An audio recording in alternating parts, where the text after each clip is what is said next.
tener un solo micro, hablas un poquito más alto, Ya. si quieres te pegas un poco, Ya. ¿ya? ¿O lo puedo jalar? También, ¿ya? Entonces yo hablo de aquí y tú eres el que, no hay problema. Los prolegómenos, la introducción del programa. Entonces, esa es un poco la historia pues, del libro y a mí me da mucha pena, mucha tristeza, ¿no? Pero sí lo leí, sí lo he revisado y siempre además Hubiese avisado para traerle otro. No, ya después pues, Porque ya después. tengo algunos, porque ya pues... ¿Cómo está el sonido?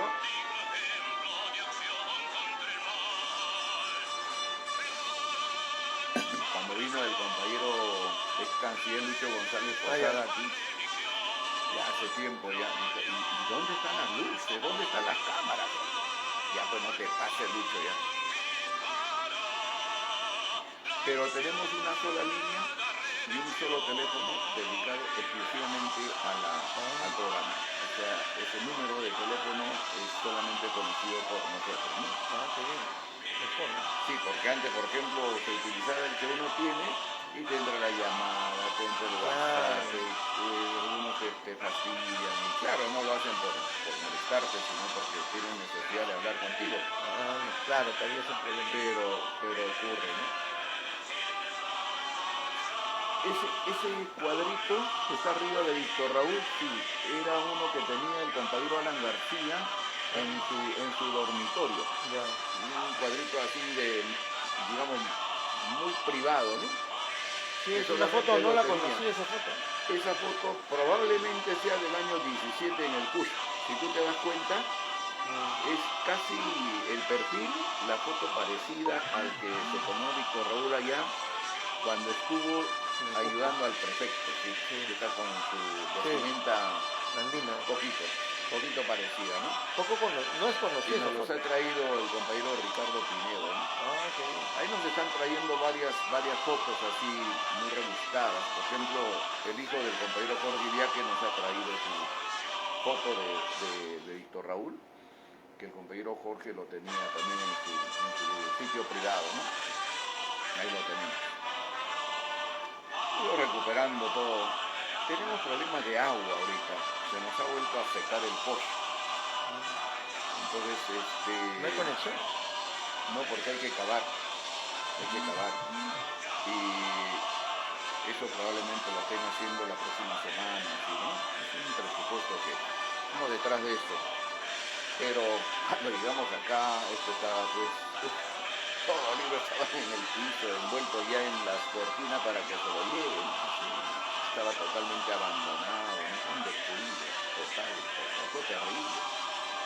El año 16 que asaltaron la casa, se la llevaron muchísimas cosas, los bustos. Este es un busto que nos envió la compañera Socorro Heisen, la hija de Socorro Heisen, sí.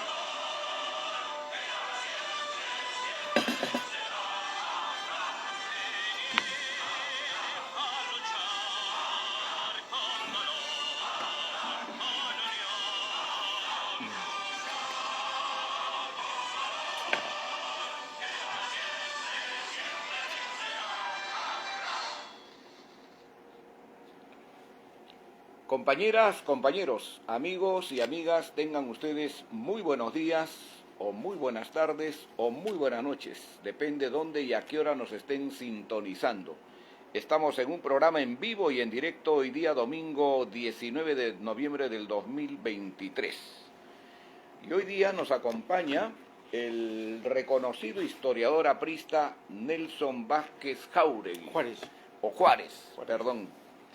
Él ha publicado varios libros, entre ellos uno que es bastante comentado siempre, no solo por nosotros, sino también por muchísimos estudiosos, cuyo título es Las sombras de Mariátegui, el primer caviar. Y luego otro también, que prácticamente es una respuesta, ¿no es cierto?, a unos libros que salieron en contra de Víctor Raúl, que se llama Haya desde la izquierda, que en algún momento también hablaremos con él.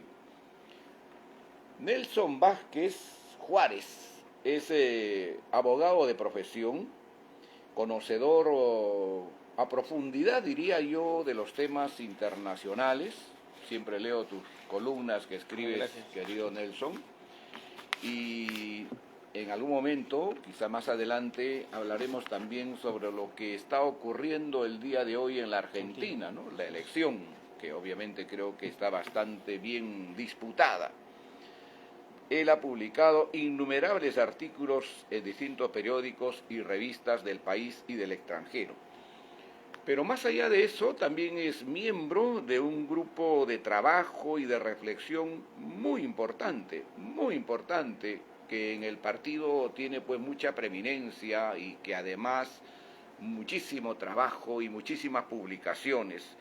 El grupo de trabajo de ellos es Nuevos Rumbos, donde en algún momento en vida fueron parte nuestros queridos compañeros Alberto Vera La Rosa y Luis Bedoya Vélez. Y también estuvo el compañero Germán Parra, ¿no? Germán Parra, que Jofré fue Fernández, secretario general del partido, Jofré Fernández, Efraín Montalvo, nuestro diputado de Huánuco, gran aprista, gran compañero. ¿Y quién otro? Efraín Montalvo, Efraín Montalvo. Alberto Campo Lamas. Alberto Campos. Bueno, querido compañero Nelson Vázquez Juárez, no sé por qué se me pegó el otro apellido, pero bueno, bienvenido aquí a la casa de Víctor Raúl, bienvenido a la biblioteca de Haya de la Torre. Aquí nos acompaña siempre su máquina en la cual escribía Víctor Raúl sus artículos, su escritorio y bueno, toda la biblioteca que tú estás viendo en este momento, ¿no? Muchas gracias por tu presencia, querido Nelson. Compañero Wilber, compañero del Perú y del mundo, en primer lugar muy buenos días, muy agradecido compañero Wilber Bendezú por esta invitación a un lugar tan especial como es la casa de Haya de la Torre, la biblioteca personal de Haya de la Torre, ¿no? Es un honor realmente, un privilegio estar en un lugar sagrado para los apristas, ¿no? Por eso muy agradecido compañero por la invitación. No, gracias a ti, querido Nelson, es un privilegio tenerte aquí. Sobre todo, siendo tú quizá, o mejor dicho, el historiador, el personaje en el APRA que auscultó de una manera minuciosa esa etapa, ¿no es cierto?, que muchos historiadores, entre ellos el propio Jorge Basadre, y ahí está en uno de sus tomos, ¿no es cierto?, esa etapa que tú le llamas la sombra de Mariátegui, ¿no?, y que tuvo que ver naturalmente con su estadía allá en Europa. Muchos de estos historiadores muy conocidos dijeron, entre ellos el historiador Antonio Zapata, a quien tú rectificaste, me acuerdo una vez en una carta que enviaste al diario La República, ¿no es cierto?, decían o repetían siempre, inclusive algunos compañeros, compañeros, quizás de buena fe, no estoy cuestionando eso, que Mariátegui había sido becado, ¿no?, a Europa, porque si no aceptaba esa beca se iba a ir preso.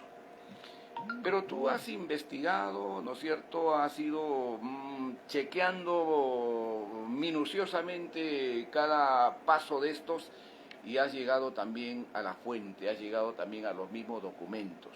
Claro, esto ya había sido de alguna manera escrito, dicho en el libro de Percy Murillo, Historia del APRA, pero no estaba documentado, ¿no?, como tú muy bien lo has hecho.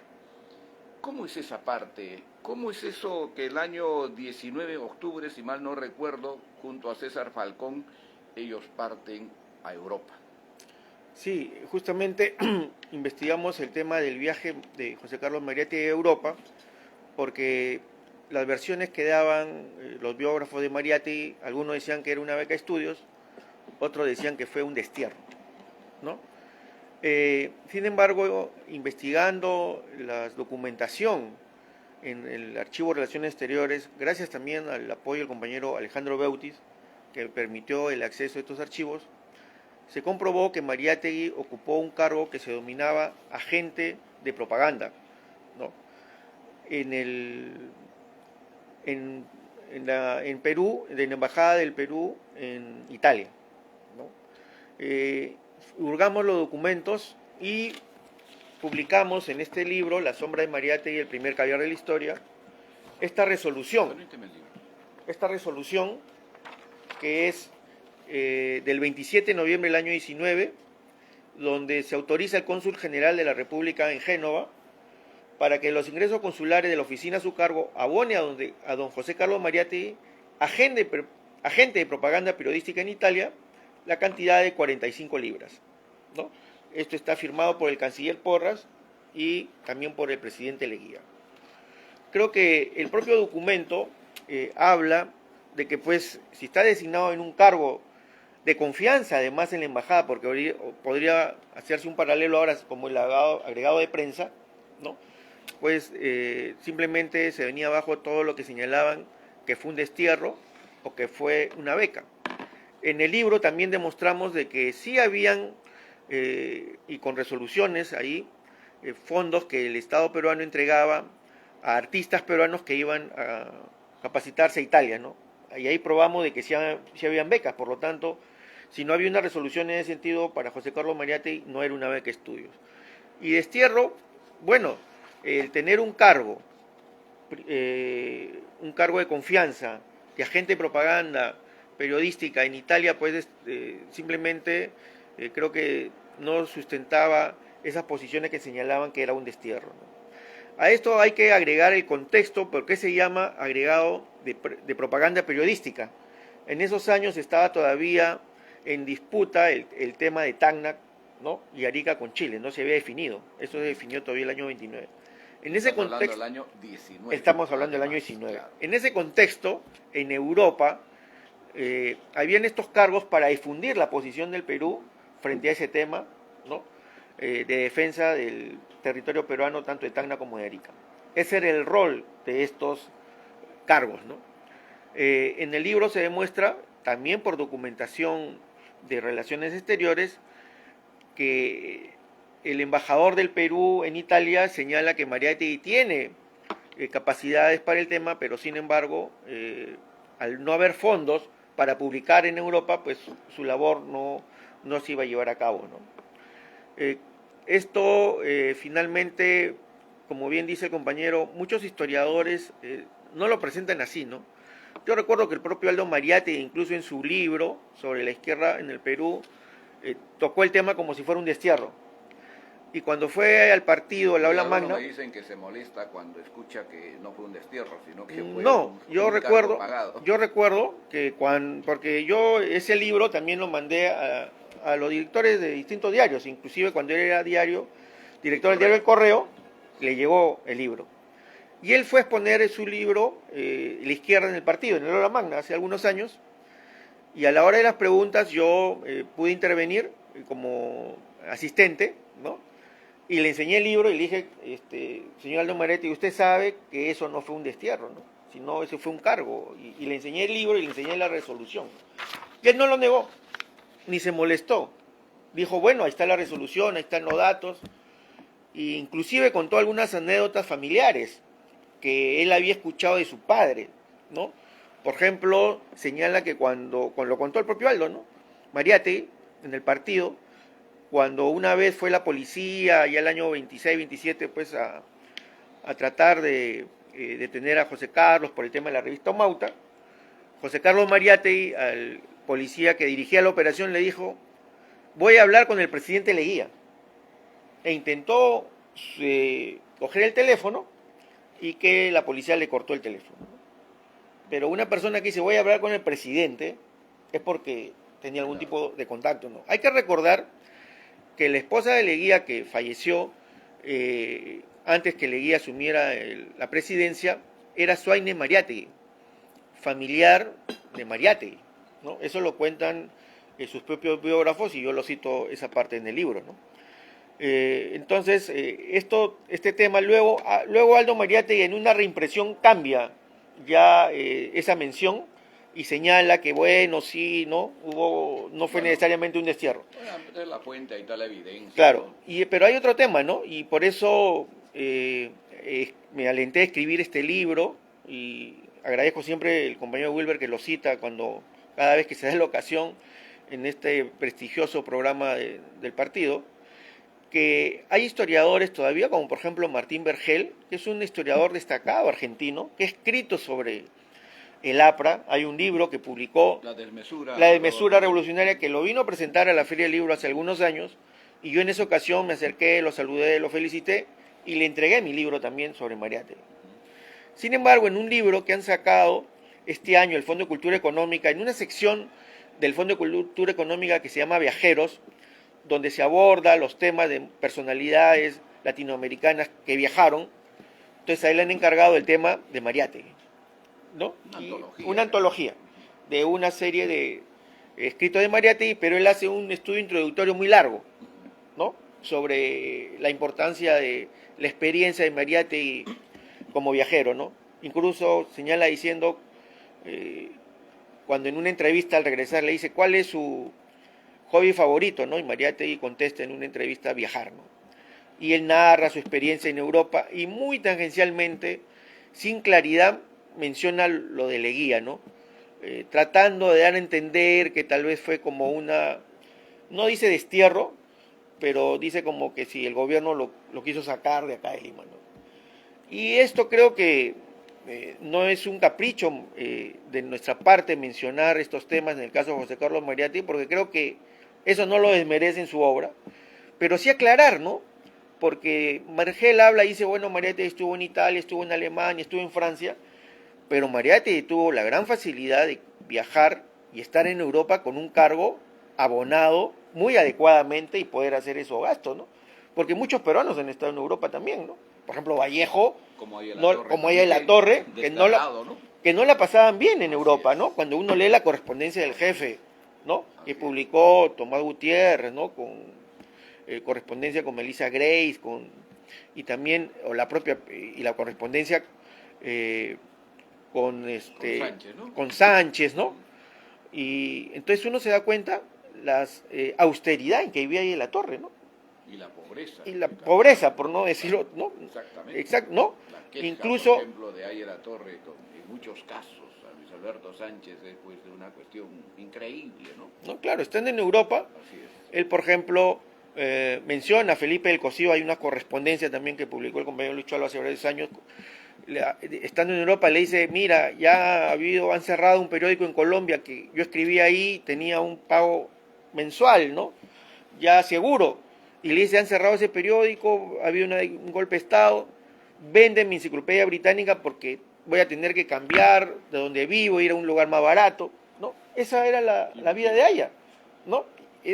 Entonces, y la de Vallejo, bueno, ni hablar, ¿no? Todos sabemos que pasó muchas necesidades, ¿no?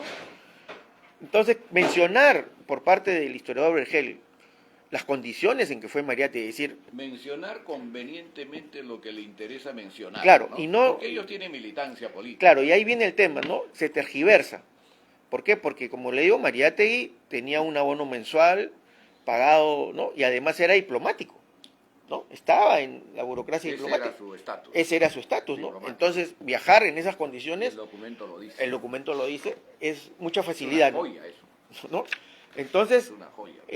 Creo que cuando Martín Vergel, que conoce el tema y que es un historiador serio, por eso me llamó mucho la atención, escribió un artículo sobre lo que... Sobre todo del Mesura revolucionaria, sí, ¿no? Hay buenos aportes. ¿no? Todo entonces, eso, ¿no? Como hay un ocultamiento por parte de ciertos sectores de la izquierda comunista de estos detalles de Mariátegui, por eso para tratar de emular a alguien que ellos no tienen en América Latina. Así porque es. Finalmente no lo tienen. No lo tienen. No han tratado de hurgar, de buscar y obviamente llegan a Mariátegui, ¿no? Y también no viene otra cosa, y aprovecho acá, ¿no? Que cuando Mariátegui regresa al Perú, es Aya de la Torre quien lo vincula. Una cosita, antes que pases a esa parte que es muy, muy importante, esa relación con César Falcón, que van los dos allá a Europa, ¿no es cierto? ¿Cómo termina finalmente? Porque entiendo que Falcón se quedó en Europa, ¿no? Se quedó. Bueno, los dos son... fue uno fue mandado como agente de propaganda a España. Falcón era un periodista excepcional también, dicho sea de bueno, los dos eran periodistas y eran muy amigos, se les llamaba la Yunta Brava, ¿no? Aquí eran conocidos así. Y los dos, uno va a Italia, Mariátegui, y César Falcón va a España, ¿no? Falcón al final no regresa, se queda. Se queda siempre dentro de la izquierda comunista, estuvo en el tema de la guerra civil, pero se quedó ya en Europa trabajando pues en su militancia comunista, digamos, ¿no? Pero siguieron siendo amigos, ¿no? Se carteaban. Incluso hay el famoso, bueno, la leyenda de que o se dice, ¿no?, que Mariátegui escribió en los últimos meses de su vida, un libro sobre política que se lo envió a él, supuestamente, a España, para publicarlo, ¿no? Falcón siempre dijo que no, nunca recibió ese libro, ¿no? Pero ahí se mencionó eso en algún momento, ¿no? Pero sí, siempre tuvieron una relación, ¿no? Solo que él se quedó, Mariátegui regresa. ¿Y Mariátegui allá en Europa, en ese lapso, en ese tiempo, tuvo alguna vinculación, digamos, con grupos socialistas, con algunas gentes? Bueno, él asistió al famoso Congreso del Partido Socialista en Livorno, ¿no? Ahí está documentado eso, él tiene una acreditación de prensa para asistir a ese congreso. De prensa, ¿no? Y sí asistió, y además es obvio que leyó mucho, estamos hablando del año 19, 20, 21, ¿no? Las comunicaciones pues no eran la de ahora, la bibliografía no llegaba tan pronto, ¿no? Y él tuvo esa facilidad. Fueron más de 3 años, finalmente. Así es, más de 3 años. Una estadía de 3 años, ¿no? Entonces él ya sabía el francés, aprendió rápidamente el italiano y leía mucho en esos idiomas, ¿no? Entonces se cultivó mucho en el tema del marxismo, era también muy aficionado a la literatura y del arte en general, ¿no?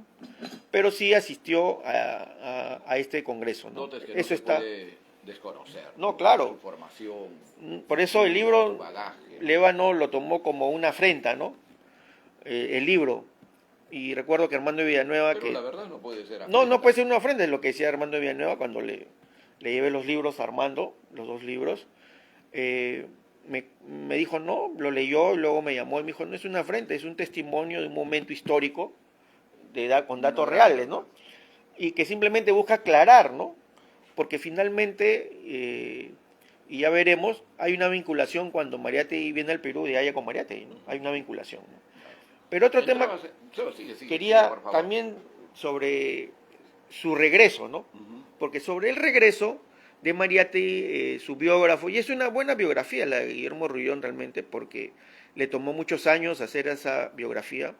Entrevistó a la esposa de Mariátegui, la mamá, los familiares, ¿no? Es decir, es una buena biografía, da mucha información, pero también hay otra información que da que no está sustentada en documentos, ¿no? Por ejemplo, ellos señalan que Mariátegui regresa por el acuerdo del grupo socialista que se había formado en Italia, ¿no? A hacer política.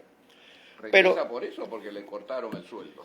Claro, y ahí yo con documentación, las cartas con su amigo Varela y Orbegoso, que hay un libro publicado, Clovis, ¿no?, más conocido como Clovis, donde Mariátegui le va narrando lo que pasa, ¿no?, de que en el Perú, frente al tema de Tacna y Arica, esa disputa que se tenía en ese momento con Chile, habían pensado y evaluado de que más importante iba a ser la influencia de Estados Unidos para la resolución de ese problema que la influencia de Europa.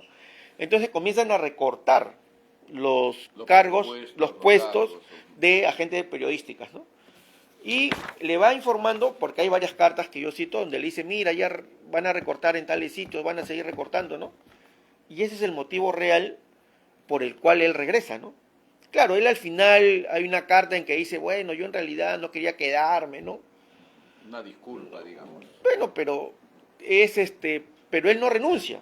Ojo, él no renuncia porque yo también demuestro que, por ejemplo, ahí está la renuncia de algunos funcionarios y está luego la resolución de aceptación de renuncia, ¿no? Él no renuncia, sino que incluso es de los últimos en venir, ¿no? Porque él mismo lo señala, Mariátegui, en una carta. ¿Él regresa el año 23 en qué mes? Él regresa en marzo aproximadamente, ¿no? Entonces, pero sus funciones quedan canceladas en diciembre del 22, ¿no? Y es justamente la resolución del 28 de diciembre del año 22, publicada también en el libro, sí, claro. donde dice, se resuelve que a partir del 1 de enero se cancelen las comisiones conferidas por el ramo de Relaciones Exteriores a las siguientes personas. Y quiero mencionarlas, ¿no? Para que quede claro. Sigue, por favor. Las de propaganda confiadas a don César Falcón, José Bedoya en España, don José Carlos Mariátegui en Italia, Francisco Málagat en Argentina, Ezequiel Valareso en México, y agrega más puestos, ¿no? Entonces ahí tú te das cuenta que es una resolución de varios, ¿no? Y no es que renuncia, ¿no? Porque si hubiese querido renunciar, pues no. Bueno, lo hubiera hecho. Lo hubiera hecho, ¿no? Y venía. Existiría además el documento. El documento. Que no lo hay. Que no lo hay, ¿no? Entonces, él regresa y y viene al Perú y en esas condiciones, ¿no? Es otro de los temas que trato en el libro, su regreso, ¿no? No es como señalan de que el acuerdo del grupo socialista, que tenía que regresar, no. Entre los que resaltan eso, más o menos, ¿qué historiadores son? Rullón menciona eso, que después de todo, digo, es una biografía de Stroessner muy documentada, muy importante también. Pero apegada también al sentimiento. Claro, ¿no? es objetiva cuando en no algunos se, temas claro, como este, ¿no? Claro. En donde dice sin documentación que había un acuerdo y regresa, pero la documentación demuestra, y las cartas, ¿no? Las cartas de Clovis, que recuerdo también mi amigo Andrés Amplonius, que también me apoyó un poco en esta investigación, me dijo, revisa esas cartas, ¿no? Es el libro que me enviaste. No. De la Argentina. Ah, no, ese es Alberto César. Alberto César. Andrés Amplonius es compañero. Te agradezco, sí. te agradezco. Historia de la Primera Argentina. Sí, muy bien. Andrés Amplonius es compañero también, historiador. Entonces él me recomendó esas cartas, ¿no? Me dijo, léelas porque ahí hay algo que te pueden servir. Y efectivamente, son cartas importantísimas, que incluso Martín Vergel las cita también, y publica algunas en su libro, ¿no? Entonces, ese es el contexto en que regresa Mariátegui, ¿no? Porque hay una reducción de personal diplomático en Europa.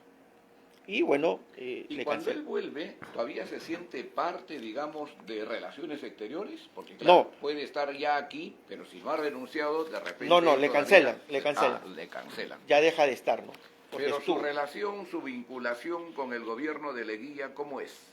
Bueno, y ahí hay un tema. En unas cartas que aquí también he publicado y que están en la correspondencia de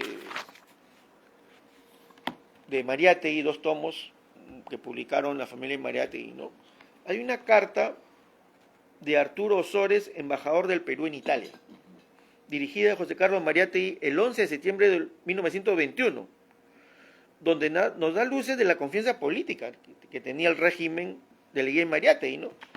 Esta carta le da en una parte algunas instrucciones a Mariátegui sobre la embajada, pero luego hay un apartado donde dice reservado.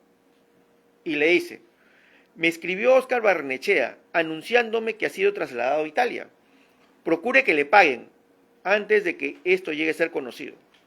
Y agrega, comuníqueme cuanto sepa sobre la revolución. Las noticias que aquí se tienen son muy vagas. Temo que el castillo se incendie. Eso se refiere a una revuelta que hubo el 5 de agosto del 21 en Iquitos de un capitán, Guillermo Cervantes. Pero le pone en la carta reservado.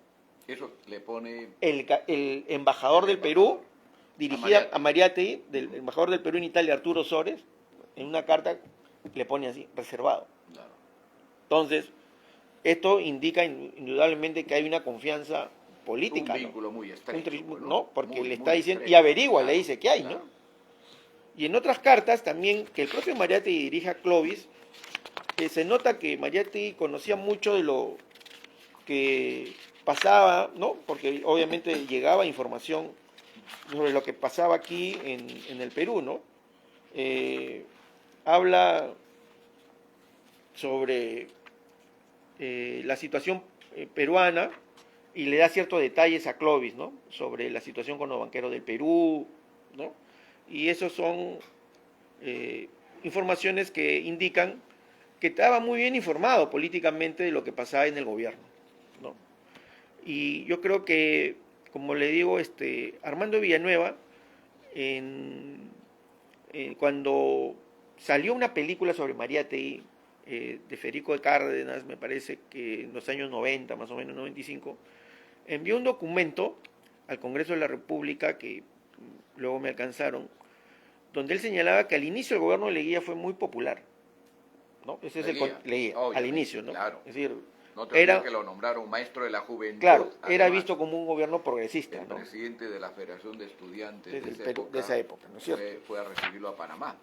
Así es, ¿no? Así es. Entonces, ese contexto también, ¿no? Claro. Porque justo Mariátegui es designado en este cargo al inicio del gobierno, claro, ¿no?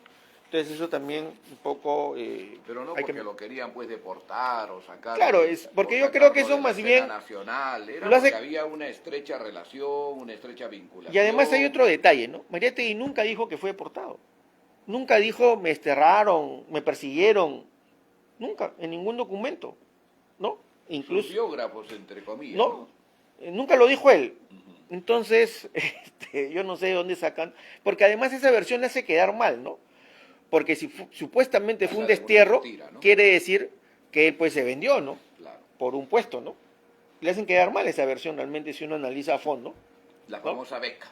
O la famosa Que se beca. lo escuché al historiador Antonio Zapata en un especial que él hacía en la televisión. Pero luego Zapata, a raíz de mi libro, A raíz de una ha carta, cambiado. yo tengo muy clara la Ha, carta que cambi tú enviaste ahí. también, ha cambiado y sacó un artículo en la República Rectificándose. reconociendo, ¿no? Citó el libro y dijo, bueno, y dijo, no, eso no lo desmerece a Mariatti, yo Claro. tampoco creo que lo merece, pero No estamos diciendo eso, ¿no? Sino, pero sí decir la verdad, ¿no? Claro, Histórica, con datos, claro. ¿no?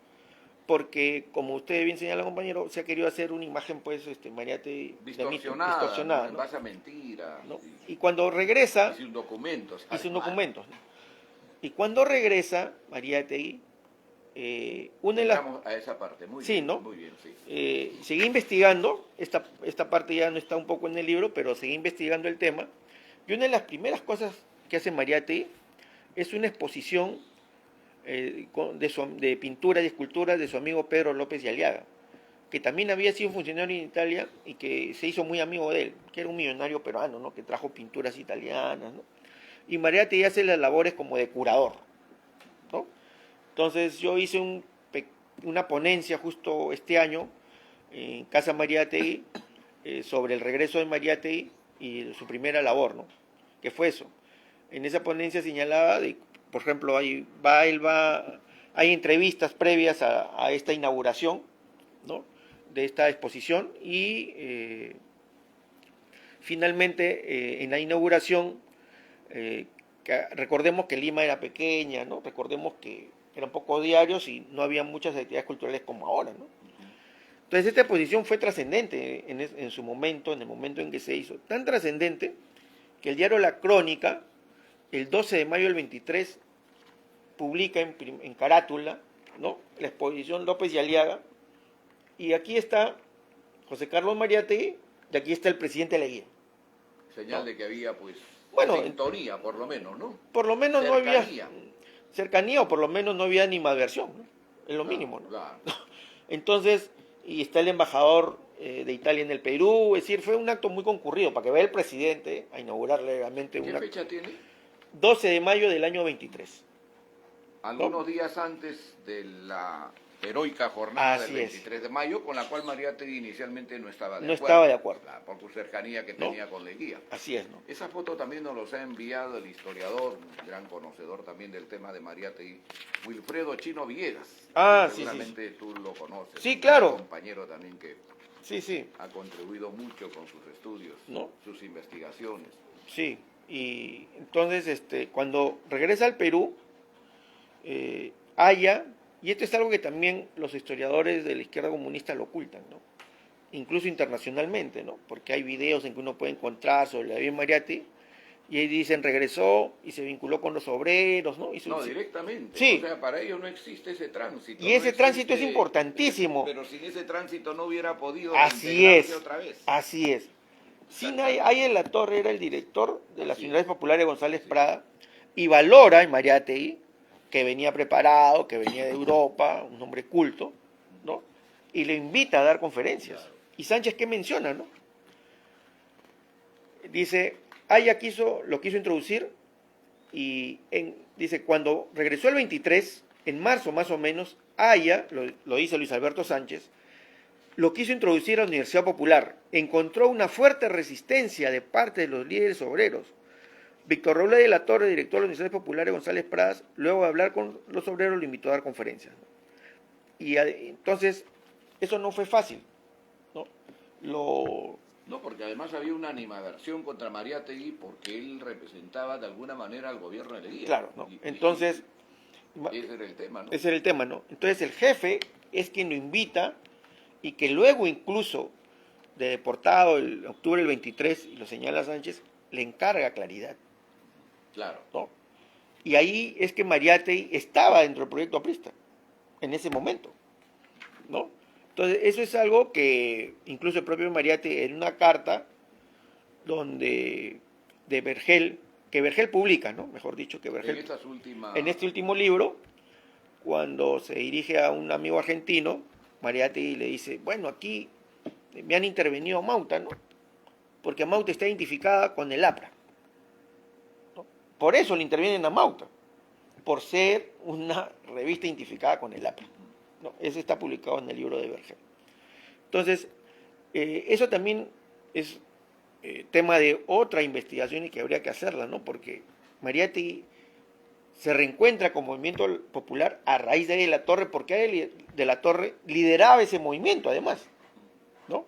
Él había estado liderando el 23 de mayo, contra Leguía, lideraba Claridad, era director de la Universidad Popular González Prada, y a todo eso, a ella lo invita a Mariátegui a integrarse, y Mariátegui se integra bajo el liderazgo de la Torre. Y gracias a esas conferencias, Mariátegui va a publicar su primer libro, ¿no? Así es, Historia de la Crisis Mundial. La escena contemporánea, ¿no? Historia de la crisis, bueno, sí, pero no, las conferencias que él da están en la historia de la crisis mundial, que es su visión de Europa, ¿no? Todo lo que pasaba en Europa en esos momentos. Recordemos que es una Europa desgarrada, luego de la Primera Guerra Mundial, que generó muchos muertos. Entonces, a ella lo invita, ¿no? Y a ella reconoce, ¿no? Y yo, en mi libro también, ya, Aya de la Izquierda, hay un artículo sobre Aya, el APRA, Mariátegui, ¿no? sobre Mariátegui, ¿no? Ahí lo he leído en la página 58. ¿No? Más Porque además, sí, porque además, a partir de 58. En distintos textos del propio Mariátegui, como 7 ensayos, él dice, luego de, por ejemplo, en el problema de la tierra, ¿no? Mariátegui dice, luego de haber leído por la emancipación de América Latina, hay plena coincidencia, ¿no? Dice acá, escrito este trabajo, encuentro en el libro de la Torre por la emancipación de América Latina conceptos que coinciden absolutamente con los míos sobre la cuestión agraria en general y sobre la comunidad indígena en particular. Participamos en los mismos puntos de vista, de manera que es forzoso que nuestras conclusiones sean las mismas, ¿no? Entonces, esto, esta es una, porque hay otras más, hay más, pero queremos resaltar esa, ¿no? De Wilfredo Chino Villegas están todas esas notas que tú también las tienes ahí, sí. que ha ido resaltando, ¿no? ¿No? Entonces, esas coincidencias que hubo. Que hubo, ¿no? Porque, como le digo, estaban dentro del mismo proyecto, ¿no? Y, ¿tú crees que al final Mariátegui es captado por la Tercera Internacional? Yo creo que... Porque Julio Antonio Mella, por ejemplo, cuando publica que es el ARPA, así tan despectivamente, pone ahí como objeción central, ¿no es cierto?, al pensamiento aprista, al pensamiento de Aya de la Torre, la presencia, y tú lo dices también ahí, de la clase media en la estructura del Frente Único, ¿no? Ese fue un poco el motivo por el cual se produce el enfrentamiento, y también lo dices aquí. Sí. El tema con Mariátegui pasa por ahí porque ya él de alguna manera estaba pensando como pensaban inclusive los que habían participado en el Congreso en París, ¿no? Recordemos el contexto, ¿no? Uh-huh. Hay que ubicarnos que el año 17 la Revolución Rusa se había producido y que en esos años 20 la Revolución Rusa tenía un gran prestigio todavía, ¿no? Es decir, acuérdense que Vallejo fue a Rusia, claro. El propio de la Torre busca ir a Rusia y llega a Rusia, ¿no? Y de acuerdo a la documentación que publica Tomás Gutiérrez en su libro sobre el tema de el factor religioso en el APRA, ahí está comprobado que va con mucha documentación, muy bien va a través de unos comunistas norteamericanos web. Así es. Ahí de la Torre, a través de ese vínculo va, ¿no? Incluso hay una documentación también en México donde ahí aparentemente y el origen era pues John McCain, ¿no? John McCain, aquí, que ¿no? fue entonces viaja a Rusia justamente para conocer el fenómeno en vivo, ¿no? Y había mucha influencia, todavía no se había definido el APRA, ¿no? Estuvo 6 meses allá en Rusia, no es poco tiempo. Y llegó en junio del 24. Llegó en junio, escuchó a Trotsky en un congreso, claro. Lo narra. Entonces, esa vivencia es insuperable para él. Luego estuvo también en Alemania. Pero además para clarificar su pensamiento. Claro, ¿no? A eso voy, ¿no? No claro, a eso voy, ¿no? De que él va clarificando, luego va a Alemania, luego estudia en Inglaterra a fondo. Y en todo ese contexto hay el debate de si la lucha pues debía hacerlo solo el proletariado, y ahí dice, no, la clase media es importante, e innova. Entonces, ahí viene el cuestionamiento. Ahí viene la diferencia, pero yo creo que en ese debate están muchos, ¿no? Porque Aya se carteaba con muchos, con Seoane, con Heisen, ¿no? En este libro, La desmesura revolucionaria, hay frases de Heisen, ¿no? pues muy radicales en ese momento, por eso siempre hay que ubicarse en el contexto, claro. ¿no? Admirando a Lenin, ¿no? Entonces, es todo un debate, yo diría, de las ideas y para definir un programa, ¿no? Yo creo que en ese sentido Ayer la intuyó, Ayer era un genio definitivamente, ¿no? Con todo lo que hizo el Además, partido. se ubicó en su realidad. Se ubicó. Estudió su realidad. Y se dio cuenta de algo. Ocultó su realidad. Que se dio cuenta de algo, ¿no? Que también están en distintas cartas, que los líderes rusos no conocían muy bien América Latina y que su primera prioridad de ellos no era América Latina, era el Asia. Desde esa época ya estaban pensando en China. De hecho, desde el año 20 ya los rusos comienzan a apoyar a China, al Partido Comunista Chino, incipiente en esos momentos. Entonces, allá se da cuenta, y si uno ve un mapa, ya de un punto de vista internacional, geopolítico, las grandes batallas, la Primera y la Segunda Guerra Mundial se dan allá, pues, ¿no? En Europa, en Asia, ¿no? América Latina no es dentro del mundo, digamos, la prioridad. Entonces, allá se da cuenta de eso y dice, bueno, desde Moscú no nos van... Es decir, no va a llegar la revolución dirigida desde allá porque no conocen ni siquiera bien nuestros países, ¿no? Además las condiciones objetivas, y las condiciones son otras, ¿no? Entonces diferentes, ¿no? él, digamos, desarrolla y evoluciona en ese sentido. Y Mariátegui yo creo que estuvo más, por eso hay que ubicarse en el contexto, más apegado a mantenerse con la Internacional de Moscú, ¿no? Es decir, y eso es a partir del 28. A partir del 28. Y recordemos que el factor Rabines también, ¿no? Que bueno, es todo un personaje, ¿no? Que bueno, hay una novela reciente que se publicó sobre él, pero que también una influyó, la que van a publicar, ¿sí? ¿no? Entonces que seguramente, porque hay una correspondencia incluso donde Rabines le dice a Mariátegui, ahí la torre es peligroso porque tiene una gran capacidad y líder. Que él también había sido captado ya por la Tercera Internacional. Así es. Ese entonces, fue el propósito más o menos de la Tercera Internacional. Y Mariátegui muere finalmente, ¿no? Porque recordemos que muchos de los que escriben en Amauta, estaba Orrego, estaba Seoane, Heisen, Magda Portal, y que luego, bueno, Mariátegui fallece el año 30, luego se funde el APRA, pero luego todo ese grupo está con Aya al final, ¿no? Seoane, ¿no? Porque incluso era muy... Sánchez. Más resaltante de Amauta, digamos. No, claro. Estaban con Aya al final. Yo con lo mantengo... Ambos finalmente en el diagnóstico coincidían, ¿no?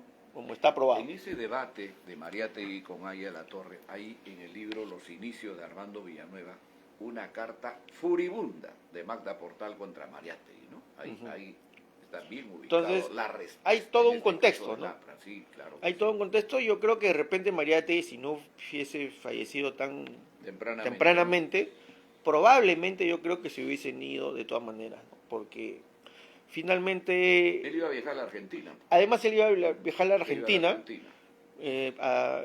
y murió ahí, ¿no? Porque finalmente el entorno más brillante de esa generación estuvo con el APRA, ¿no? Es decir, tú tienes a Seoane, tienes a Sánchez, que era amigo de Mariátegui. Sánchez era muy amigo. Y los que estaban también en el país. ¿No? Y además, un factor muy importante, el movimiento sindical, ¿no? Así es, ¿no? Que también todo el grupo del anarcosindicalismo que se une al APRA, y que ya con Aya, antes que viaje, y eso lo contaba Aya en el partido, le habían dicho, hay que formar un partido, ¿no? Es decir, porque luego el 23 de mayo es un movimiento muy grande, ¿no? Así es. De jóvenes, de estudiantes, entonces eso tenía que desembocar en algo. Entonces cuando se vaya deportado, se va pensando ya con esa idea de formar un partido. Que ya se aproxima a los 100 años, ¿no? A propósito, ¿cómo ves los 100 años que ya se aproxima del APRA? Bueno, son 100 años de que en el APRA pues ha tenido una gran trascendencia, no solo en el Perú, sino en América Latina, ¿no? Las ideas del APRA se difundieron en sus primeros 40 años pues por toda América Latina, tenía una preponderancia, habían partidos amigos, Acción Democrática, que llegó a ser gobierno, y que nacionalizó el petróleo. Del APRA, ¿no? O producto del APRA, ¿no? El Partido Socialista Chileno. Hay un trabajo que ganó el concurso que convocaba siempre el Instituto de Lucho Alba, Vida y Obra de la Torre, un año lo ganó un chileno, donde había investigado la influencia del APRA en la formación del Partido Socialista Chileno. Él ganó el primer premio, recuerdo, vino acá a recibir el premio, ¿no? Entonces, hay un estudioso chileno, Hernández, creo que apellida, trabajo que ha publicado que se llama La persistencia en el exilio. Así es también. ¿No? Presencia del APRA en Chile, ¿no? Muy bien documentado. Y además, justamente la tan tesis igual como el que tú me has enviado sobre... de la historia de la prima en Argentina, un poco, ¿no? Claro, claro. De una tesis doctoral de esa historia, Son que vino cosas al Perú. Que hay que ir resaltándolas y publicándolas y Así transmitiéndolas. es, y transmitiéndolas. ¿no? ¿Por qué? Mucha gente pues en el partido no tiene ni idea de esas cosas, ¿no? Así es. Creen que hay que ir a tocarle el bombo a los fujimoristas, que hay que estar levantando las banderas De la derecha. de la constitución de Fujimori, no se Así dan es. cuenta que el APRA es producto de esta lucha, de esta batalla, de estos años, de estos esfuerzos. De tanto ¿no? sacrificio, además. Exactamente. ¿no? Y la repercusión internacional. Porque Y la presencia internacional. y la presencia internacional, ¿no? Claro. Porque acá a veces ya, como usted dice en el APRA, hay una mentalidad pues pequeña, de aldeano, ¿no? Es decir, Sumisa. y sumisa. Con excepción de algunos, ¿ah? Pero una gran parte tiene una mentalidad que no tienen sumisa, la visión cabizbaja, agachada. internacional. Perdí esa capacidad ¿no? de indignarse, ¿no? De Así levantar es. la propia bandera del APRA, ¿no? Exactamente, levantar nuestras Cuando propias tú les banderas. hablas de la integración política y económica de la América Latina, no, eso ya corresponde a otro siglo, ¿no? Ahora es el siglo XXI, XXII, creo que hay hasta un libro que van a publicar sobre eso, ¿no?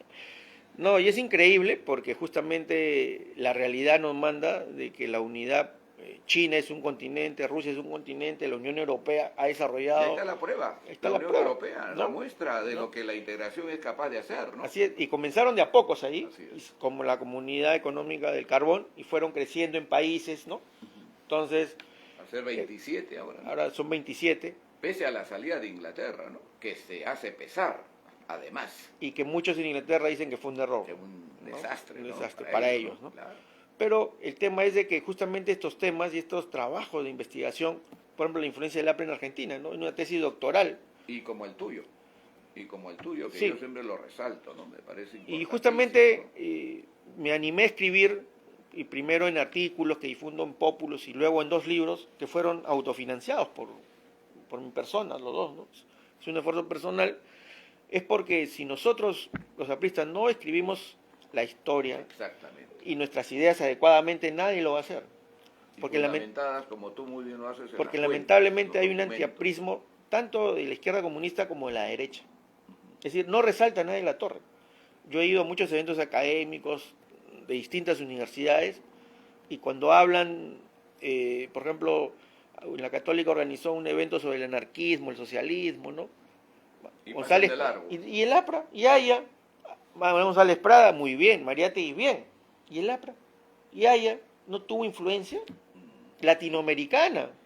¿No? Yo me acuerdo de los años 70, por ejemplo, el Parlamento Universitario un poco era para eso, ¿no?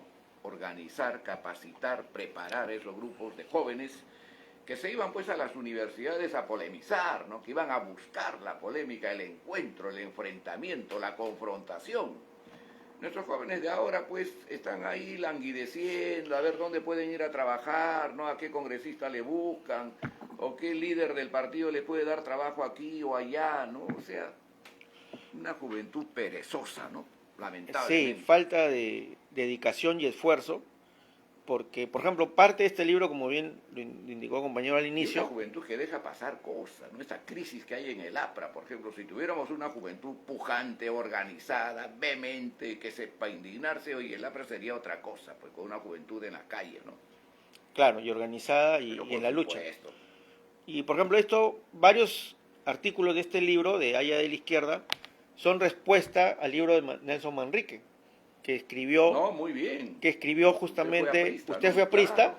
y que yo bueno, yo estaba atento que iba a salir ese libro, y a los pocos días que salió el libro, ya lo había leído, y ya estaba publicando el primer artículo de Nelson Manrique, usted es antiaprista, que luego lo llegué a conocer al historiador Nelson Manrique, le di mi artículo, y nunca lo contestó metodológicamente, porque no podía contestarlo, porque lo que hace Nelson Manrique es citar partes del libro Defensa Continental, donde supuestamente Haya era admirador de Roosevelt y de su política buena vecindad, pero no cita las partes en que, y con eso quería afirmar ya se había olvidado del Ya antiimperialismo, derechizado, ¿no? Como tú muy bien lo Y en el dices. mismo libro, y ese es un grave, más que error metodológico, en el mismo libro de la Torre, dice, Debemos los países latinoamericanos aprovechar esta política de buena vecindad con los Estados Unidos para establecer relaciones estables de respeto mutuo. Porque si no, cambia Roosevelt y puede venir otro presidente y otra vez las invasiones y otra vez la... Y lo menciona ahí a la Torre. Es decir, ahí a la Torre no dijo ya aquí ya se acabó el imperialismo. Así es. Sin embargo, eso no lo citó Nelson Mandela. Y yo lo Es que puse en ellos evidencia. ellos estudian y trabajan pues a su modo, a su gusto. Pero ¿no? también, y ahí Porque otro el detalle. encargado de un antiaprismo también fue Pero un no mundo solo de es su por eso. formación. Es eso, pero también es porque ellos piensan o pensaron de que del APRA no iba a haber una respuesta. Que los apristas no leemos. Por eso se atrevió a poner eso. Y por eso, luego yo lo invitamos una vez cuando yo participaba en el taller Orrego, a un debate sobre su libro, ¿no? Con otros compañeros, como Tito Agüero, entre ellos el historiador Ballenas. Y está, por si acaso, en YouTube ese debate. Ah, qué bueno. Sí, está en YouTube y él estaba ahí, nosotros les pusimos muchas de estas posiciones que él no contestó al final, ¿no? Porque recuerdo que, por ejemplo, ese título, ¿no? Usted fue aprista, en un quehacer hay una entrevista a Juan Gonzalo Rose, porque supuestamente a ella lo encuentra a Gonzalo Rose y le dice, Claro. tú eres aprista, y que Gonzalo Rose le dice, usted también, ¿no? Usted también. también, ¿no? Usted fue aprista, usted también, ¿no? Usted también. Y esa es la leyenda. Así es. Y cuando Que Gonzalo... lo resalta. que lo pues, resalta. Manrique lo resalta. Y Tito Agüero, ahí en el que él les puso esa parte, lee qué hacer, y hay una entrevista a Gonzalo Rose, donde le hacen presente eso. Y Gonzalo Rose, ¿qué contesta? No, eso era una broma, le dicen. Ahí la Torre es uno de los más grandes pensadores de América Latina, ¿no? Yo lo respeto. Y luego, el compañero Fernando Arias nos prestó para ese debate un poemario que Juan Gonzalo Rose le regaló a De la Torre con una dedicatoria brillantísima, ¿no? ¿Qué decía la dedicatoria? En los años 70, para De la Torre, con quien América Latina empieza a pensar. Y ese poemario debía estar aquí, ¿no? No en manos privadas, ¿no? Bueno, no sé, pero bueno, nos lo prestó. Pero yo digo la dedicatoria, qué profunda, ¿no? Claro. Con quien América Latina empieza a pensar. Claro. Entonces, ¿Y es verdad? y es verdad, Es verdad. y es verdad. Es verdad. Entonces, ese título tampoco era cierto, ¿no? Sin embargo, el profesor Manrique... Es que es su formación. pero lo digo, pero... militante al que tiene Es cierto, ¿no? pero insisto, también, y yo luego he conversado con él, porque tenemos una buena relación con el profesor luego de eso, porque él me dijo, le dije, ¿qué le parece mi artículo? Cuando recuerdo, presentó su libro en la Feria del Libro, Ricardo Palma. Está bueno, me dijo, está bueno. Pero ¿no? está bueno, pero... No, pero lo que yo voy es lo siguiente, ellos no esperaban una respuesta del APRA, Claro. porque ellos piensan que los apristas no leen. Entonces, por eso ponen, ¿no? Y mi respuesta fue rápida. No, ¿no? y además la respuesta que le das... También sobre las en comunidades libro, indígenas. En este libro haya desde la izquierda, ¿no es cierto?, a eso que él toma como referente o como referencia la famosa entrevista en la revista Life. Ah, ¿no? también, ¿no? claro. Y le responde Sí, minuciosamente. y yo le ¿no? pongo ahí el libro Víctor Raúl en el Tiempo, que es una edición que también hace el compañero Luis Salva, de todos los artículos de La Torre que publicó en el diario El Tiempo de Bogotá, que fue editado, ya existían en el momento en que Manrique hace el libro. Claro. Y yo le pongo ahí, le digo, él debió investigar ese libro, ¿no? Y Por ficharlo. supuesto, claro. Y ni siquiera está en la bibliografía. Entonces, por eso Bueno, el escriben y motivo... publican lo que les conviene también, ¿no? Pero es cierto, pero también desde el lado del partido, y por eso fue mi afán de publicar y seguir investigando, es que tenemos que responderles. Claro. Si no le respondemos, yo recuerdo que ese artículo de Nelson Manrique, ustedes en el Prista, circuló mucho por los correos, todavía no había el WhatsApp, ¿no? Y recuerdo que un compañero, poniendo mi nombre, que estudiaba ciencia política en la Católica, lo publicó en su blog. Pero puso mi nombre, ¿no? Sino que yo digo que sirvió... Como debe ser, claro. O sea, si tú escribes un artículo, tiene aquí tu nombre, Sino y que- si yo lo tomo como fuente, pues te tengo que mencionar, ¿no? Así es, y yo lo decía... Hay otros truanes que ponen ahí y no ponen la fuente, no y yo ponen lo el decía nombre. en el afán de que lo Y le hacen sirvió... hablar ahí a la Torre a veces tontería Ah, sí, y media. sí. Yo lo decía en el sentido en que lo publicó mi artículo como respuesta a Manrique en la comunidad académica de la Católica, ¿no? Es decir, y yo un día lo encontré y me dijo, es que no había otro, no había otra respuesta. Entonces, los apristas, pues, mucho se habla ahora de la batalla cultural, ¿no? Bueno, pero hay que insistir en eso, ¿no? A eso voy. Ahí todas las En los semanas años- insistimos, En los años, batallamos. mira, cuando desde el APRA que surge, y usted, todo lo que escribían, ¿no? Ay escribió toda su vida, Todas, hasta Sánchez, Seoane, todos. ¿no? Yo acá justo también hablo sobre el tema de la Segunda Guerra Mundial y el APRA. Hay un libro, el año 40 en Nuestra América y la Guerra de Seoane, donde analiza, ¿no? Y la respuesta que le da a este libro a esa etapa, mejor dicho, de ahí a la Torre, después de la culminación de la Segunda Guerra Mundial, Así a es. propósito, o después que sale, mejor dicho, ahí a la Torre de la Embajada Así de es, ¿no? Colombia, ¿no? Entonces ellos siempre, entonces el APRA siempre estaba en el debate Así es. y los compañeros tenían textos para poder también defender sus argumentos. Pero si no se investiga, si no se lee, ese es el problema, ¿no? El APRA se queda sin armas, ¿no? Y solo se queda con apotegmas que son de la derecha al final, ¿no? Repitiendo ahí, aplaudiendo ahí, yendo aplaudiendo, a tocar el bombo. ¿no? Entonces, No, vergonzosamente. yo creo que es por eso el ánimo... Por ejemplo, ahora se ha hecho, y me parece muy bien, que se recupere la bicameralidad, ¿no? En el Congreso y que se discuta y ojalá se vuelva.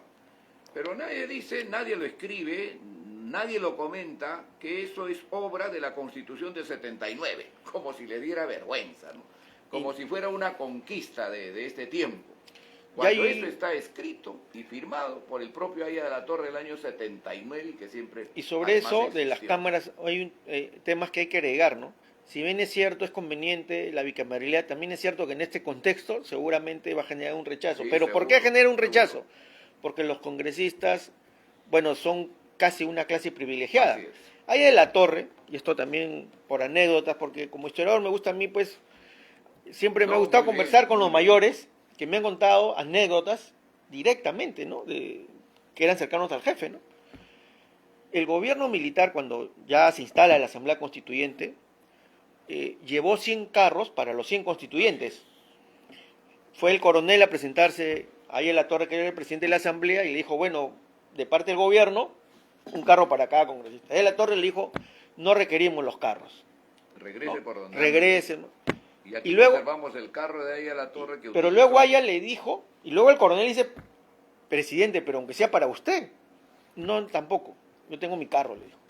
Y los devolvió. Así es. Una, dos. Y también creo que lo comenta Sánchez en sus memorias, que el tesorero era Wong, ¿no? Del PPC, ¿no? Aya de la Moisés. Torre, Moisés Wong, claro, era el tesorero.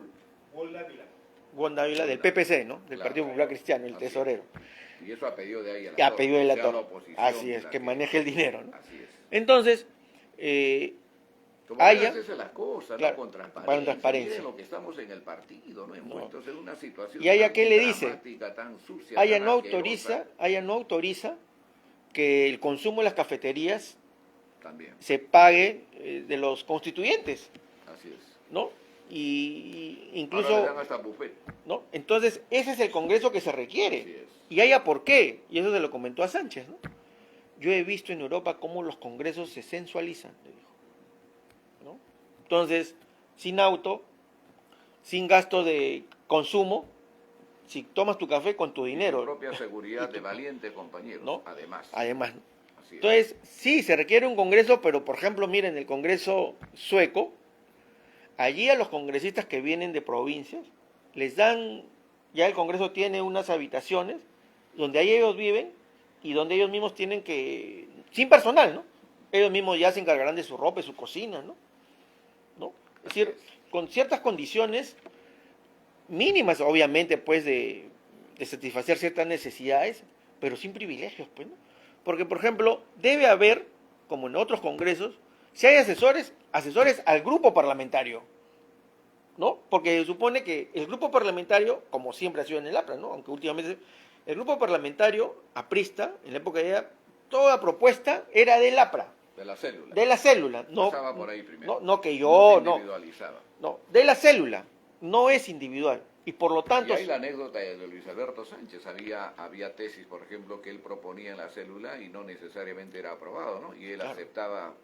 Así es. aceptaba con toda Disciplina. ¿no es cierto? Así es. El acuerdo. así es, ¿no? Entonces, ¿por qué asesores a cada congresista? No, tiene que haber asesores para el grupo parlamentario, Muy bien. ¿no? En esas condiciones un congreso sí, ¿no? Claro. Querido Nelson, ahora ya que estamos terminando, ya prácticamente hemos, o has más bien comentado este hermoso trabajo que tú has hecho de investigación. ¿Qué te provoca en este tiempo la presencia en el tiempo, ¿no es cierto?, en los que hoy se está publicando de Mariátegui? Bueno, justo le comentaba sobre el tema de Martín Vergel, ¿no? Me sorprendió mucho que no toque el tema en forma veraz sobre el viaje de Mariátegui a Europa y su estadía, porque él es un historiador serio, es un buen investigador. Tan serio que nos abrió la ruta, por ejemplo, para ver el tema de Felipe Pinglo, ¿no?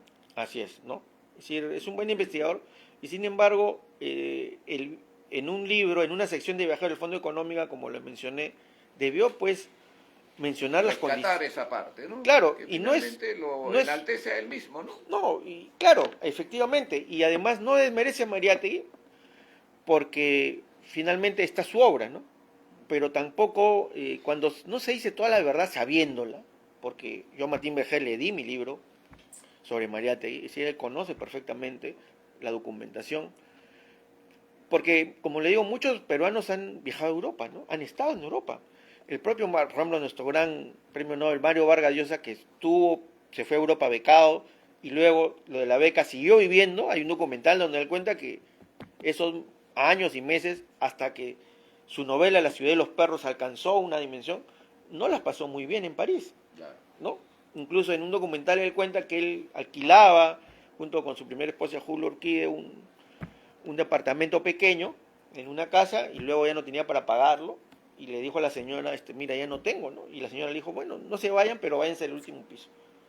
Eso es todo un documental, Claro. ¿no? Que cuenta Mario y que estaba a la espera de que incluso estaba por regresar. Lo engrandece, Claro, ¿no? en vez y que estaba, porque él intentaba publicar su novela La ciudad de los perros, lo mandó a varias editoriales, incluso con recomendaciones de amigos, y no le aceptaban. Y él estaba por regresar al Perú, porque incluso a su amigo Carlos Oquendo le dice, creo que mi sueño de ser escritor, ¿no?, y de vivir del retiro no se va a dar. No se va a dar. Pero luego justamente Seid Barral lee el libro, le dice, oye, este libro vale, ¿no? Pero yo voy a que esos meses o esa temporada no la pasó bien Mario, ¿no? Hubo sacrificio. Entonces, si uno, por eso digo, es importante, porque Mariátegui, cuando estuvo en Europa, bueno, tenía un sueldo seguro, tenía el respaldo de ser diplomático, viajó, se culturizó, Además, sí. ojo, había dejado una parte, y tú lo dices en el documento también, una parte del ingreso que él tenía para que le entreguen aquí A su madre, ¿no? Sí. Es muy importante. Sí, y también él por eso, No está mal, no es. No. Al contrario. Se preocupó lo por pinta eso. como una buena persona. claro, y además él también publicaba, mandaba artículos de Italia acá para que publiquen en algún periódico, justo le para tener más retribuían, ingresos, claro. ¿no? Pero justamente toda esa actividad cultural, de comprar libros, de enriquecerse, le permitió el Estado peruano, ¿no? Así Finalmente, ¿no? Finalmente. Y está bien, Eso pero que lo digan, ¿no? Que lo digan y no traten la izquierda comunista, pues, de falsear la historia, ¿no? Así es. Querido Nelson, habrá otra oportunidad para hablar seguramente sobre algo que creo que es muy importante y que tiene que ver con las obras de José Carlos Mariátegui, ¿no? En vida él publicó solo 2 libros, ¿no? La escena contemporánea y luego los 7 ensayos, ¿no? Después se ha publicado sus obras completas, entre comillas, ¿no? Naturalmente, los 7 ensayos, por ejemplo, en las siguientes ediciones, después que él muere, se retasea muchas partes, ¿no? Entre ellas las menciones que hacía de ahí a la torre. El historiador Hugo García Salvatecci, que también es un estudioso, un conocedor de estos temas, dice, así como ellos quitaron, también en sus obras completas le han podido aumentar textos, ¿no? Y bueno, él plantea, por ejemplo, que hay que volver a estudiar todo esto, todas esas obras, y quizá finalmente publicar las obras completas, ¿no es cierto?, tal como debe ser de José Carlos Mariátegui. ¿Qué te indica esto a ti? Bueno, yo creo que esa es una labor importante, pero también creo que como pristas a nosotros nos corresponde lo de la torre, ¿no? Porque las obras completas de ella tampoco son las obras completas de todo a ella, ¿no? Que están apareciendo algunas. Que están apareciendo, ¿no? Por ejemplo, Víctor Hugo en el tiempo es Aquí, una... por ejemplo, está, ¿no? artículo desconocido de ahí a la Torre que Así publicó es. hace poco Wilfredo Chino Villegas, Así ¿no? es. Que estuvo acá, Sí, sí, estuvo sí. acá y ha encontrado. Así es, ¿no? Entonces, por ejemplo, lo que publicó el compañero Lucho Alba, Víctor Hugo en El Tiempo, todos los artículos de la Torre, en el periódico El Tiempo de Bogotá. Muchos no Dos están tomos. en las obras completas. Claro, son 2 tomos, Claro, ¿no? claro. La mayoría no están, Sí, una gran obra. ¿no? Y aparte la correspondencia que se ha ido conociendo poco a poco, ¿no? Por ejemplo, también Nico Mujica, Lo que pasa es que las obras completas de ahí a la Torre, hasta cuando él estuvo pues prácticamente vivo, ¿no? claro, El año y todo lo, 76 que y se lo que se publicó. tuvo acceso seguro en ese momento Claro, también, claro. porque luego se publicó la correspondencia de Sánchez, y luego el hijo de Nicanor Mujica publica también François. prácticamente una autobiografía porque Nico llevaba un diario, Así es. y en este libro sobre Nico también dice François incluso que su padre le dijo, esto lo publica después de 25 años, ¿no? Porque como había muchos compañeros todavía vivos, ¿no? Parece Claro. que, bueno, el celo de mantener la unidad, ¿no? De no... Pero es un libro con mucha... No, es buen mucho libro, mensaje, es buen libro, mucho sino que yo eterno, voy, ¿no? ahí lo dice en el prólogo, ¿no? Ajá. Mi padre Lo me hace dijo, Hugo Neira, ¿no? el prólogo. Sí, ¿No? no, también. Entonces, hay más material, me refiero, ¿no? O el libro también de Tomás Gutiérrez, El factor protestante, Claro. que él ha ido al archivo de McKay, Bueno, es un reto ha pues, ido, que ¿no? te espera y les espera, ¿no es ¿no? cierto?, a los Todo historiadores esos- del partido. todo Que esas- hay mucho, ¿no? sí, hay Felizmente. mucha producción, Y hay compañeras también que están escribiendo, ¿no? Ahí está Priscila Rojas, que está haciendo una tesis sobre la Federación Aprista Juvenil del año 34. importante eso. Está la compañera Rocío Valencia y Rocío La Torre, también. que ha publicado un libro que acá ha estado, que aquí ha estado, ¿no? Hay compañeras en provincia, ¿no? Gente valiosísima, ¿no? Sí, hay mucho que investigar Qué en bueno, toda la historia qué del APRA, bueno, ¿no? así es.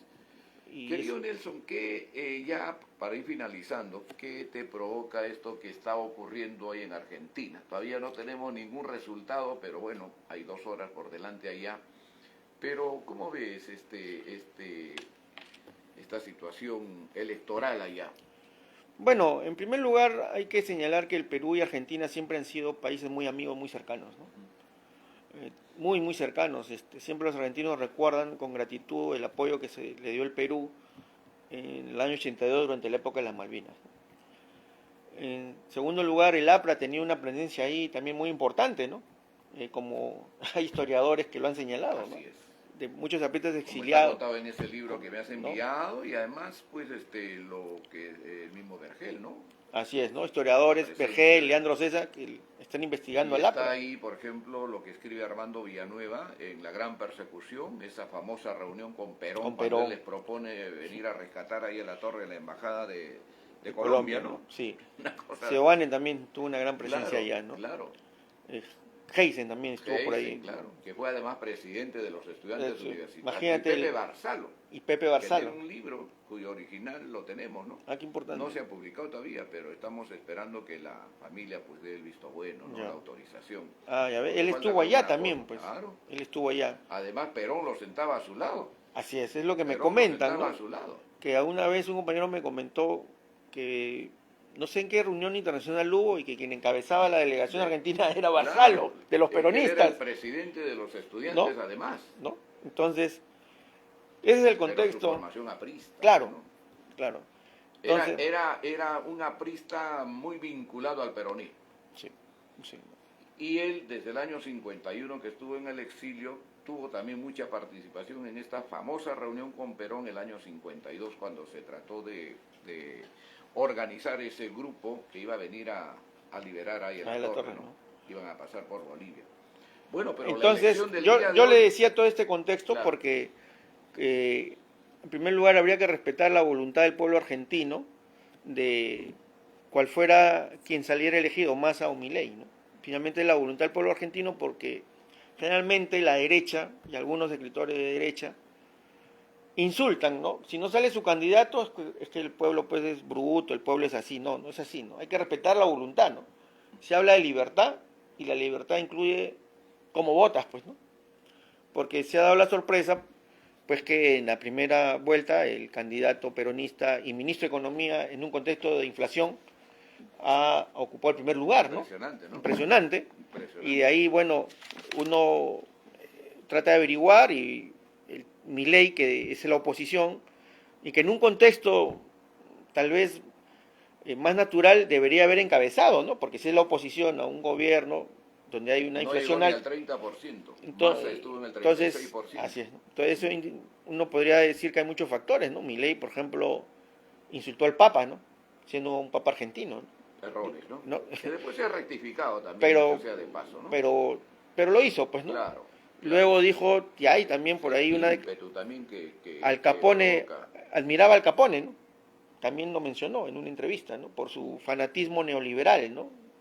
Entonces, bueno, pero también lo que ahí está jugando mucho es esos famosos bonos, esos famosos subsidios que le dan a la gente, ¿no? Y la gente lo piensa, ¿no? O sea, si yo voto por Massa voy a conservar estos 100, 150 pero también en algunas... dólares que me dan, y si voto por este me lo va a quitar, ¿no? Ese es un factor, juego, ¿no? pero también yo he escuchado otro factor, porque hay entrevistas que se hace a los argentinos en calle, que decían, ¿por qué votas por Massa? Para no votar para que no gane Milei.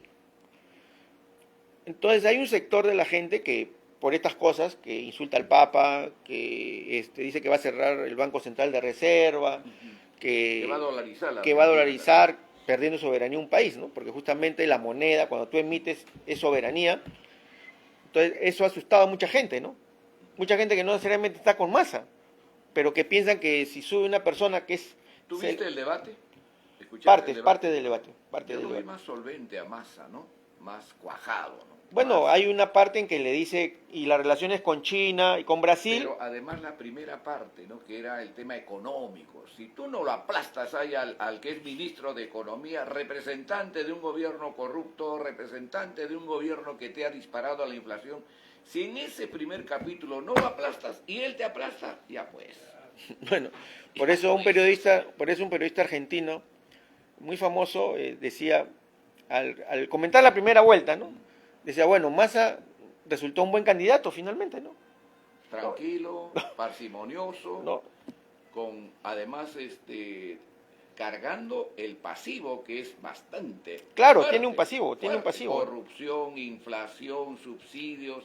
Pero también hay que tener en cuenta que el peronismo es un movimiento muy fuerte en Argentina, sindical, ¿no? Muy fuerte. Se mantiene. Y hay que ver también, y eso pasa, ¿no? Milei finalmente es un candidato neoliberal, ¿no? Es un extremista de derecha, ¿no? Ahora, muchos del partido lo aplauden, no sé por qué, ¿no? Porque finalmente el APRA no es neoliberal, justamente en el libro Haya de la Izquierda, allí menciono, con fuentes del propio Haya, que haya criticado el capitalismo salvaje, haya criticado el libre mercado, haya criticado el laissez-faire, lo llamaban, ¿no? Y cuando dice en Europa, ¿por qué se levanta después de la guerra? Acá no han aplicado el capitalismo salvaje a Estados Unidos. Y luego en su libro Mensaje en Europa Nórdica, que también ahí lo cito, cuando menciono la visión del capitalismo en Nadie la Torre, ella dice, aquí hay altos impuestos, aquí hay derechos sociales, aquí no hay capitalismo salvaje. Entonces hay distintos tipos de capitalismo, ¿no? Entonces eso también son factores que hay que tener en cuenta. Muy bien, querido Nelson Vázquez Juárez, para no olvidarme del otro apellido. Muchas gracias por tu presencia. Muchas gracias a usted, compañero. Hoy aquí, querido Nelson, nos has dado verdaderas lecciones de lo que significa esta primera etapa, digamos, de José Carlos Mariatti en su vida, ¿no? Ese tránsito que muy pocos, y es verdad, conocen o conocemos, ¿no? Y que gracias a estos documentos que tú has publicado, obviamente se ha ido sabiendo la verdad, ¿no? Y a mí me gustó mucho esas respuestas que tú dabas a los historiadores. A César Lévano. Nos encontramos también en la presentación del libro, ¿te acuerdas de Melgar Bao? Claro. ¿No? La ciudad, la disputa ideológica entre Haya de la Torre y Julio Antonio Mella, ¿no? Sí. Muchas gracias, querido Gracias a Nelson. usted, compañero. Hay mucho todavía por hablar y ojalá en otra oportunidad nos acompañes aquí. Claro, con mucho gusto y muy agradecido. No, gracias a ti. Queridos amigos, queridas amigas, muchas gracias, queridos compañeros y compañeras, mucha gratitud a todos ustedes. El próximo domingo estaremos aquí en vivo y en directo con el ex ministro de Educación y gran líder del partido, el único alcalde que tuvo en Tacna el APRA, Grover Pango Vildoso. Estará aquí con nosotros nuestro querido Grover Pango Vildoso, lo que además ha publicado un libro cuyo título es muy llamativo y se llama el regreso de Jorge Basadre. Seguramente que hablaremos sobre Basadre, su obra, sus escritos, su voluminosa publicación sobre la historia de la República. Gracias a todos ustedes, como siempre, muchas gracias, querido compañero Iván Villar. Espero que todo haya salido bien, aunque todavía tenemos dificultades en la pantalla, pero bueno, ahí vamos, no nos rendimos. Estamos heridos pero no muertos, seguimos caminando. Y naturalmente lo que estamos afrontando en el museo es algo que lo vamos a superar. Tiene que ver con que el pozo de agua sea secado, pero nosotros haremos lo posible para que esta semana otra vez fluya el agua. Gracias, querido Iván, gracias, querido compañero Nelson, gracias a todos ustedes, queridos compañeros. Han sido ustedes muy amables. Nos vemos el próximo domingo con la presencia de nuestro distinguido compañero Grover Pango Vildoso, ex ministro de Educación además.